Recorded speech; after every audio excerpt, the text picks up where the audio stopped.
পুরো এপিসোড দেখতে জি5 অ্যাপ এখনই ডাউনলোড করুন। আমাদের বীরভূম জেলার ওয়েলফেয়ার অফিসার ব্রততী সংশোধনাগারে কি ধরনের কাজ এখানে তোমার? আমার কাজটা একটু স্বতন্ত্র। আমি এমন কিছু মানুষ নিয়ে কাজ করি যারা জীবনের এমন একটি অবস্থায় আমার সাথে তাদের মিট হয় যখন তারা সমাজে ব্রাত্য। এই যে সময়কালটা, এই সময়কালটা যেন ও কোনোরকমভাবে হোপলেস না হয়ে পড়ে, যে মনে করে যে আমার জীবনটা শেষ হয়ে গেল, আমার আর কিছু রইল না, এই পাঁচিলের এপাশেই সব শেষ, এটা যেন না হয়। আমরা ওই পরিবেশটাকে সুন্দর রাখারও চেষ্টা করি এবং ওর জীবনের প্রতি পজিটিভনেসটাও বাড়ানোর চেষ্টা করি এবং ওর সুখ দুঃখের সাথী হয়ে থাকা।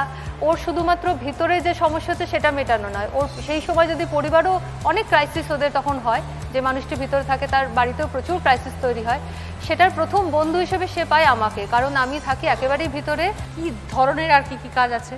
প্রথমত হচ্ছে যে যদি ওর কোনো সমস্যা থাকে, সেটা যদি ওর মানসিক সমস্যা যেমন ভেতরে এলো অথবা আইনগত সমস্যা, সেগুলো দেখার কাজ আমার, এবং এটা বোঝানো যে আজকে আমি যেখানটা এসেছি এটাও আর একটা নতুন বাড়ি তোমার। কারেকশনাল হোম যদি হয় সেটাকে হোমের মতো একটা অ্যাটমসফিয়ার দেওয়া, একটা পরিবেশ তৈরি করা। এটা একটা করতে গেলে কি করতে হয়, আমরা ওদেরকে প্রথমত কয়েদি না বলে আবাসিক বলছি।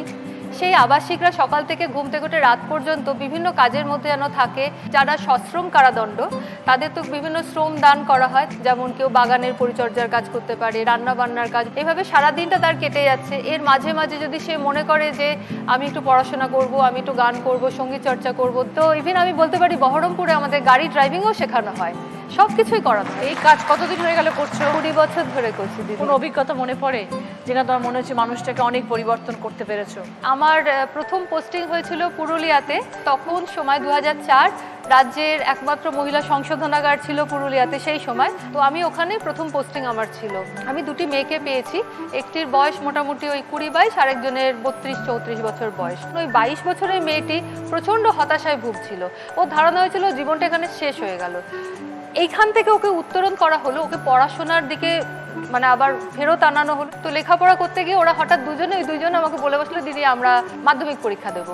সেই মাধ্যমিকের জন্য চেষ্টা করলাম এবং স্কুলের টিচাররা নিজেরা মানে স্পন্টেনিয়াসলি ওনারা নিজেরা এলেন, এসে ওনারা ক্লাস করাতেন। এবং ওই ক্লাস এমন হতো যে রাত্রিবেলায় যে মেয়েটি নিরক্ষর ছিল সে ওদের ঠেলে ঠেলে ঘুম থেকে তুলতো, ওঠ তোর পরীক্ষা আছে, তুই পড়বি না, যেন সে একটা বাড়ি আমাদের ওটা। এবং সসম্মানে উত্তীর্ণ হয়েছিল দুজনে। এটা আমার কাছে খুব বড় অ্যাচিভমেন্ট। আমি জলপাইগুড়ি কেন্দ্রীয় সংশোধনাগারে যখন গিয়েছিলাম 2014 সালে, সেই সময়তে আমার মেয়ে ল্যাব বেবি, একদম কোলের বাচ্চা। আমার মেয়ে মানুষ হয়েছে ওখানকার ফিমেল ওয়ার্ডের আবাসিকা মেয়েদের কাছে, মানে যাদের বন্দিনী বলা হয়। আমার মেয়ে ওখানেই থাকতো, ওদের মা বলে ডাকতো। এবং ওই 2.5-3 বছর আমি যেখানে ছিলাম, ওদের কাছ থেকে আসার সময় ওরা প্রত্যেকে হাউ হাউ করে কাঁদছে যে আমাদের বাচ্চা নিয়ে তুমি কোথায় চলে যাচ্ছ। এইভাবে মানুষ করেছে দিদি। ওরা না থাকলে হয়তো আজকে আমি আমার মেয়েকে নিয়ে দাঁড়াতে পারতাম না। তো ভালো থেকো ব্রততী, তুমি যে কাজের সাথে জড়িত আছো, অনেক দায়িত্বপূর্ণ কাজ এবং ভীষণ ভালো কাজ। মানুষ তো ভুল করে, কিন্তু সেখানে যে তোমরা আছো এবং তোমাদের মতো মানুষরা কাউন্সিলিংটা করো, যেটা ভীষণ ইম্পর্টেন্ট তাদের জীবনের ক্ষেত্রে, তাদের ভালো জীবনটা ফিরে পেতে, সেটা সব থেকে ভালো কাজ। আর সেটা করার পরে যে সেলফ স্যাটিসফ্যাকশনটা পাওয়া যায়, এটা পরম পাওয়া একদম। খুব ভালো থেকো ব্রততী, আমার অনেক শুভেচ্ছা রইল তোমার আগামী জীবনের জন্য। জি5 ডাউনলোড করুন আর সব এপিসোড দেখুন একদম ফ্রি।